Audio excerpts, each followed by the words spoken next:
నేను మీ శీల వెంకటేశ్వరుడు. మిత్రులారా, ఈరోజు కేవలం అమరావతిపై జరుగుతున్న విషయాల మీదనే మాట్లాడదాం. అమరావతికి చట్టబద్ధత తీసుకొచ్చింది కేంద్ర రాష్ట్ర ప్రభుత్వాలు. అది ఆంధ్రప్రదేశ్లో ఉన్న ప్రజలందరూ హర్షించారు. అలాగే వైసీపీలో ఉన్న సామాన్య ఓటరు కార్యకర్తలు కూడా 100కి 60-70-80% వాళ్ళు హర్షించారని నేను భావిస్తున్నాను. కానీ జగన్మోహన్ రెడ్డి గారు కొత్త వాదన తీసుకొచ్చి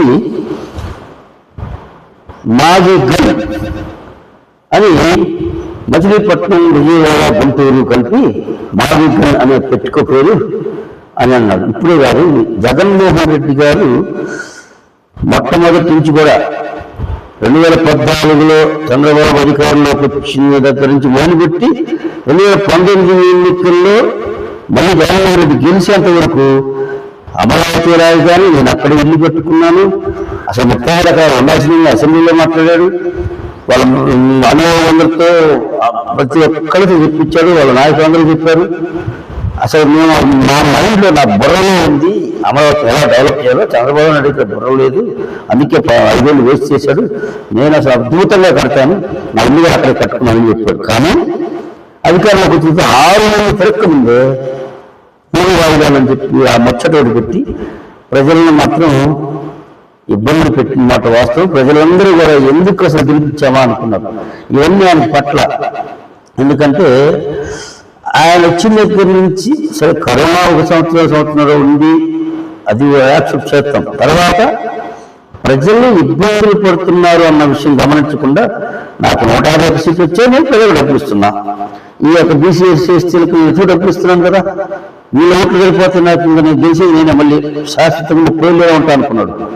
ఈ చంద్రబాబు కొంచెం అణచివేత్తలు రకరకాలుగా ఆ రంగులు పిచ్చి ఆ పార్టీ పేరు, ప్రతిదానికి పార్టీ వాళ్ళ నాన్న పేరు, వాళ్ళ ఆయన పేరు రంగులు పిచ్చట ఉంది.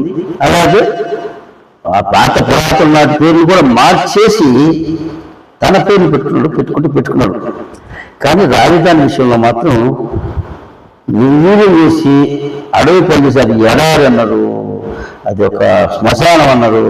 బొత్స సత్యనారాయణ మొదలు పెడితే ఆవిడ ధర్మాన ప్రసాదరావు అయితే అసలు రాజధానిని అక్కడే చేస్తే మేమే పోయి ఉత్తరాంధ్ర వాళ్ళం, శ్రీకాకుళం, విజయనగరం, విశాఖపట్నం అని రకరకాలుగా మాట్లాడారు. అయిపోయింది.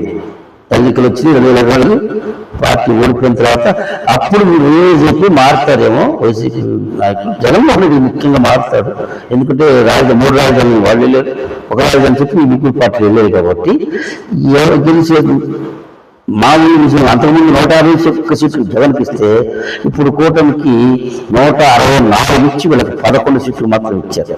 ఇప్పుడైనా మరి జగన్మోహన్ రెడ్డి మారుతారు అనుకున్నాం. కానీ తను మారే సంగతి కాదు. జగన్మోహన్ రెడ్డి గారికి తెలియదనుకుంటే పిచ్చి పొరపాటు. అన్నీ తెలుసు, అమరావతి రాజధాని అది కదలదని తెలుసు. కానీ 3 రాజధానులు డ్రామా ఆడాడు. ఇటు కూడా చంద్రబాబు పెట్టిందాన్ని నేను ఉంచను, చంద్రబాబు వ్యతిరేకం, చంద్రబాబు ఇచ్చిన కంపెనీలు నేను ఉంచను, చంద్రబాబు ఇచ్చిన ఏది ఉండడానికి వీల్లేదు అన్న చంద్రంతో వ్యవహారం జరిగింది. ఇప్పుడు ఏంటి మళ్ళీ సరే 3 రాజధానులు కూడా అక్కడనే ఉన్నాడా? అది లేకుండా మన పార్లమెంట్లో బిల్లు పెట్టి చేస్తున్న టైంలో ఇక్కడ ఏం చేశాడు? ఆయన పార్టీ ఆఫీస్లో, ఆయన ఇంట్లో మీడియా సమావేశం పిలిచి ఎందుకు మాది గన్నని ఈ 3 ప్రాంతాలు కలపండి. అసలు ఈ 3 ప్రాంతాలు రాజధాని ప్రాంతాలు కదా. మీరు సిఆర్డీఏలో పూర్తిగా క్షుణ్ణంగా పరిశీలిస్తే సిఆర్డీఏ పరిధి ఇప్పుడు గుంటూరు ప్రాంతం ఉంది, విజయవాడ ప్రాంతం ఉంది, మచిలీపట్నం దర్గాపల్లి దాకా ఉంది. ఒక 5-10 కిలోమీటర్ల లోపు సిఆర్డీఏ పరిధి 10 కిలోమీటర్ల దాకా ఉంది. ఇది మచిలీపట్నం దగ్గరగా. ఇంకోటి ఏంటంటే తెలుసుకోవాల్సింది, అమరావతికి outer ring road ORR design చేశారు. ఆ పరిధి మచిలీపట్నం కూడా దీనిలోకి వచ్చింది. అక్కడి నుంచి ఇటు మాకు బాపట్ల దగ్గర పొన్నూరు దాకా వచ్చేసింది. అంటే తెనాలి, గుంటూరు మొత్తం టోటల్గా మచిలీపట్నం, విజయవాడ, గుంటూరు, తెనాలి, మంగళగిరి ఇటు పక్క దాదాపుగా బాపట్ల దాకా రాజధాని ప్రాంతమే. అది ORR ఔటర్ రింగ్ రోడ్ పరిధికి. అయితే అయినా అందులో ఉందని తెలుసు, కానీ కొత్త పేరు ఏదో ఒకటి, కొత్త ట్విస్ట్ ఏదో కనిపెట్టినా అని చెప్పి జనాల్లోకి ఒకటి అలా వదిలేశారు. చూడు, గత 2 రోజుల నుంచి రాష్ట్రం మొత్తం అసలు మీడియా, సోషల్ మీడియా మొత్తం మా విద్య గన్ పేలిందా ఏం పేరటం ప్రజలు. అయితే సోషల్ మీడియాలో ఉండేది 20% 20% ప్రజలు దాదాపు యువత, యూత్ కాస్త కూర్చుంటారు తప్ప 80% ప్రజలు జగన్కి ఏమన్నా పిచ్చా సాధిస్తామా అనుకుంటున్నారు. ఎందుకు? ఆయన పిచ్చి సాధిస్తారు, మహాత్మ నేతాడు, తెలియగలవాడు. ఆయన కావాలని తన పేరు ప్రజల్లో నానాలి, తన పేరు ప్రజల్లోకి వెళ్ళిపోవాలి అంతే. అది తప్ప మళ్ళీ అధికారులకు నేనే వస్తానని ఆయన ఇప్పటికీ నమ్ముతున్నాడు.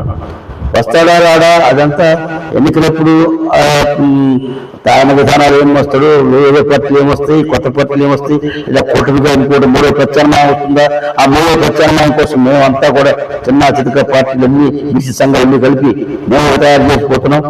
ఏమవుతే తర్వాత చూద్దాం. కానీ ముఖ్యంగా ప్రజలకు అనుకూలమైన నిర్ణయాలు తీసుకున్నవాడే ప్రజానాయకుడు తప్ప మీరందరికీ ఒకదారి ఊపి కట్టదు ఒకదారి అన్నట్టుగా, ప్రజలందరూ ఒకదారిలో వెళ్తుంటే నేను ఇంకొక దారి అన్నట్టుగా అది మాత్రం ప్రజల్లో ఏమైనా అసంతృప్తిగా దారితీస్తుంది. జగన్మోహన్ రెడ్డి గారు ఇది గ్రహిస్తే మంచిదని, ఏదో ఒక రాజకీయ పార్టీ, మాదే ఒక చిన్న పార్టీ, ఒక బీసీ నాయకుడిగా ఆయన కూడా, ఎందుకంటే గతంలో బీసీలకు కాస్త కూస్తూ ఈ డబ్బులు, పథకాల పేరుతో డబ్బులు వేసి ప్రజలకు ఒక రకంగా స్వాంతన కలిగించాడు కరోనా టైంలో కూడా. కాకపోతే తర్వాత ఆయన పరిపాలన విధానాల్లో మార్పు, అది విధానాలు మార్చుకుంటే ఇప్పటికైనా ప్రజాసేవలో నిమిత్తమై విధానాలు మార్చుకొని ఆ దోపిడీ విధానాలు, అణచివేత విధానాలు, ప్రజాస్వామ్యాన్ని గౌరవించకపోవటం, రాజ్యాంగాన్ని గౌరవించకపోవటం, కోర్టును ధిక్కరించడం, 3000 కేసులకు పైగా జగన్మోహన్ రెడ్డి గారి ప్రభుత్వంలో కోర్టు ధిక్కరణ కేసులు పడ్డాయి. హైకోర్టు 100 సార్లు మట్టికాయలు వేసింది, 100 సార్లు. కాబట్టి అవన్నీ సరిదిద్దుకుంటే రేపుగా అయితే ఇంకోసారి ఎంత వయసుంది, యువకుడు కాబట్టి భవిష్యత్తు ఉంటుందని నేను భావిస్తున్నాను.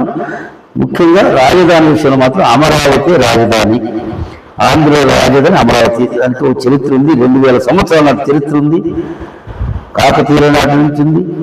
అలాగే ధాన్య కటకం అనే పేరు ఉంది అమరావతికి. బుద్ధుడు నడవడు, రాణి రుద్రమదేవి